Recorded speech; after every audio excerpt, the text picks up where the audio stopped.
how to do the barbell squat. So first things first with setup, you want to make sure it's about armpit height, okay? You don't want the bar to be too high to where you have to tiptoe just to unrack it and re-rack it, okay? You also don't want the bar too low to where you're having to squat out of the rack. You just want a slight hinge, and that's how you know you're in a good spot, just a slight hinge right here, okay? So and that slight hinge is usually about your squat height right here. For setup, your feet, just have it about shoulder width apart or slightly wider than shoulder width apart.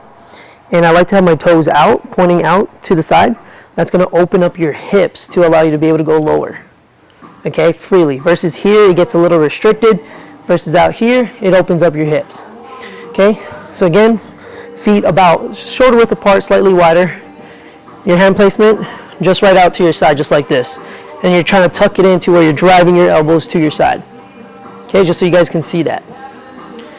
Okay, so again, I'm gonna do a few reps here.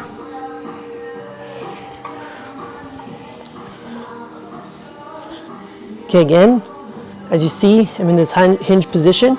I'm gonna squeeze my glute, come up, take 3 steps back. 1, 2, 3. Get into my stance, shoulder width slightly wider. Take a deep inhale. Bend my knees and hips at the same time. Once you break parallel, your hips are lower than your knees. You're good, full form. Okay, so again, you want your hips to go below your knees, and that's how you know you got that full squat form. Now I want to show it to you guys from the front, just so you guys can see different angles. Again, shoulder width apart, slightly wider, toes slightly point out, elbows tucked in, hands just right outside. Okay, just so you can see there, I'm going to tuck in, creating a shelf with my traps. I like to do a thumbless grip. Thumbless grip, it allows for more range of motion. Sometimes with a regular grip, people get really, really tight on their shoulders. The thumbless grip helps open that up. Okay, so from here, take a deep inhale. Everything light, tight. Take 3 steps back. And what I want you to focus on is my knees.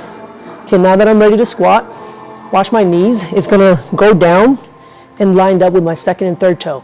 Even at the bottom here, I'm keeping my knees out, lined up with my second and third toe. Rack. The common mistake with squats is when people come down, their knees start caving in or go too far. You just want it lined up with your second and third toe. Hopefully that helps.